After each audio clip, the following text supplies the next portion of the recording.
how to learn English vocabulary quickly.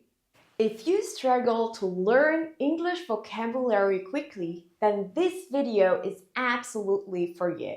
These 3 simple yet effective strategies will change your life and learning experience forever. Hit that like button, subscribe to my channel, and vamos! Strategy number 1. Get a shoe box, any size, a pair of scissors, and paper. Let's get started. So, this is a budget-friendly way to create custom flashcards. Let's say you watched this reel. Did you eat up all the cookies? The floor was slippery. And you slipped. the cookies drop in my mouth And the cookies landed in your mouth with mistake. by mistake. Right. Follow for more. And now I want to learn the word to slip, slippery. What should I do? Cut this into small pieces of paper. On one side, write the word to slip. And on the other side, write its translation into your native language with an example. Lady am slipped. All right? Now let's say you have added 5 words to this box every day. Every morning before you leave to work or school or whatever, just give these words a good mix and pick a couple of them. For example, here I have the word destitute. Destitute. Oh, I remember this. It was a song. She's a destitute girl. She's a very poor, poor girl. If you don't know what I'm talking about, check out my last live video. All right? And that is how you're going to learn this on a budget. Another more practical way is to have an app on your phone. For example, you can download Duo Cards.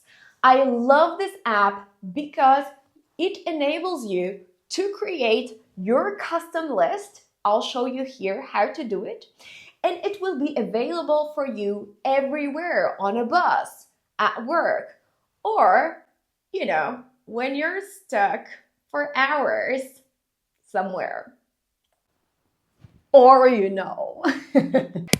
If you would like to get this app, find the link in the description. So let's see here how you can create your custom word list.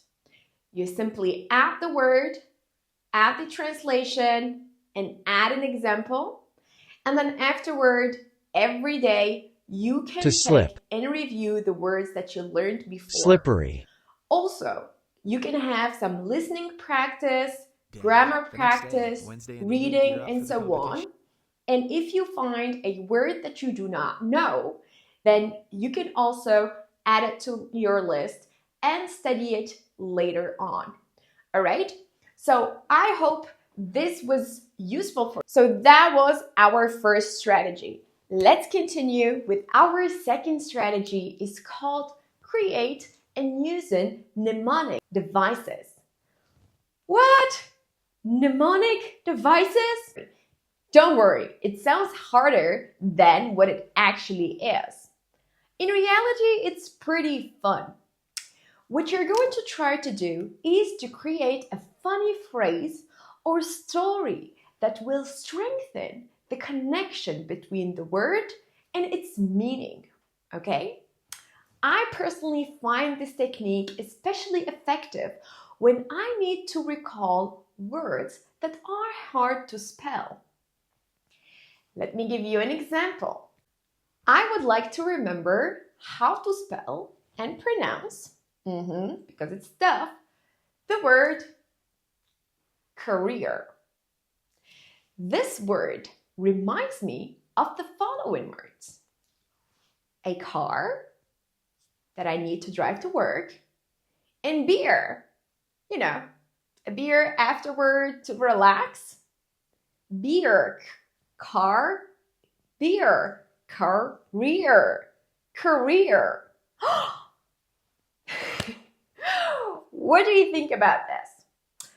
Also, I have another mind-blowing mnemonic technique that will take your vocabulary to the next level. This time, we are going to use a mind map to help you learn advanced words. Let's say I'm trying to learn different emotions in English, all right? So here, emotions. By the way, one of you guys requested a whiteboard and I'm doing this, but excuse my handwriting, it's the worst, okay?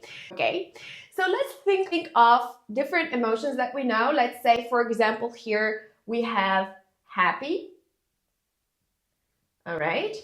And then here we have sad.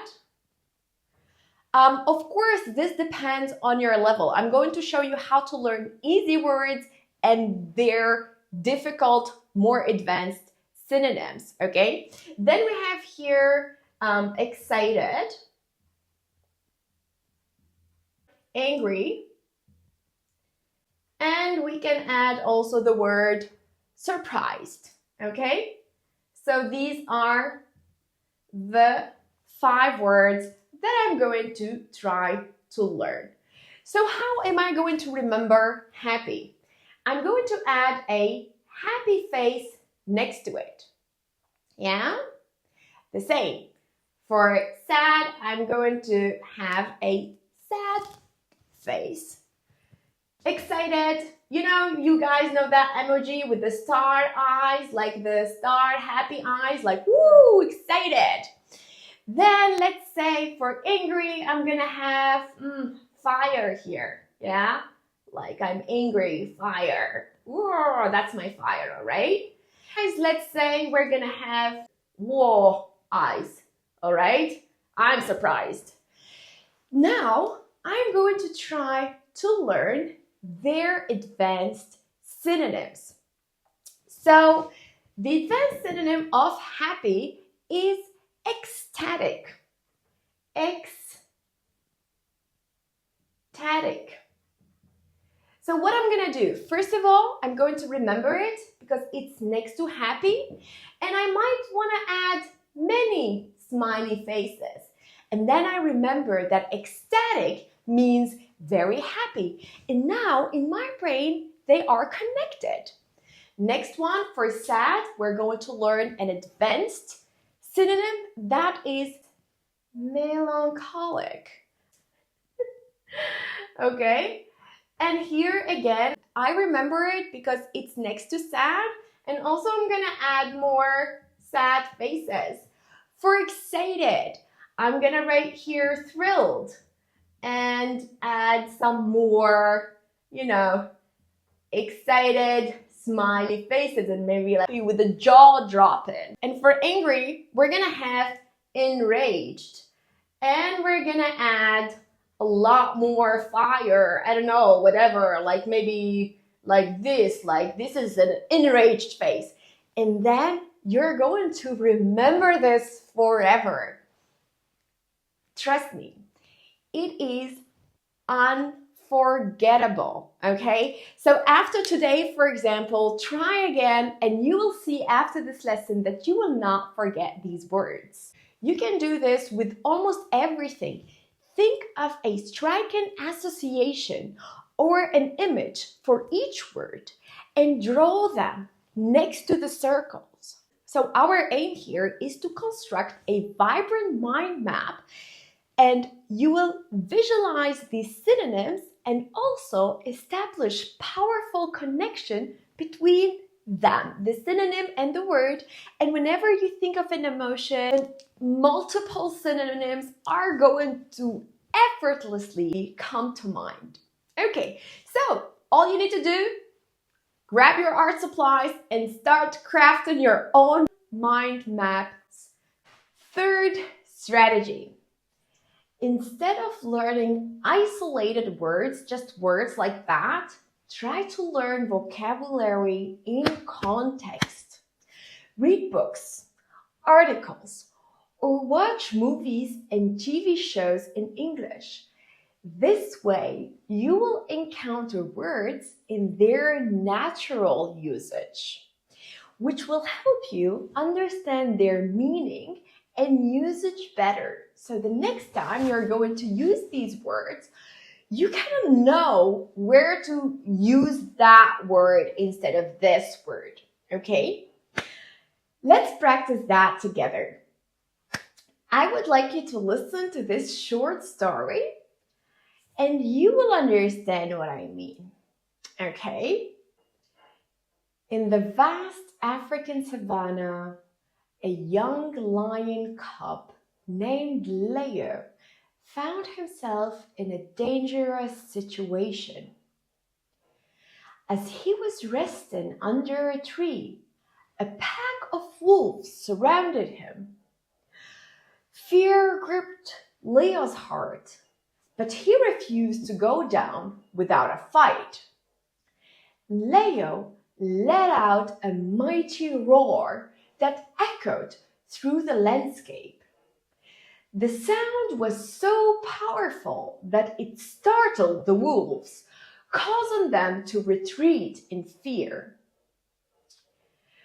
From that day forward, Leo's roar became a symbol of strength and protection.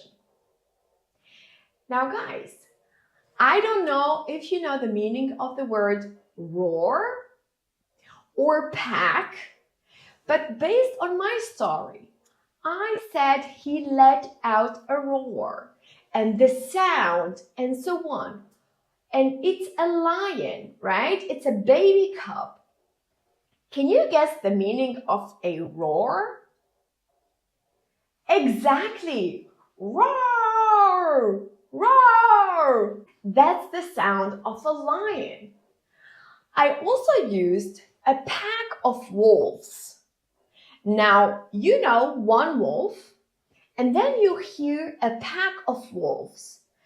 I do not know the meaning of this, but from the context, I understand many wolves together. Oh, a pack of wolves, a group of wolves is called a pack. You see how context matters? So this way, context helps you learn new words without even using a translator. Thanks for watching this video. In my next video, I am sharing with you 5 simple daily tips to help you unlock your learning potential. So go ahead and watch it here. And if you haven't subscribed,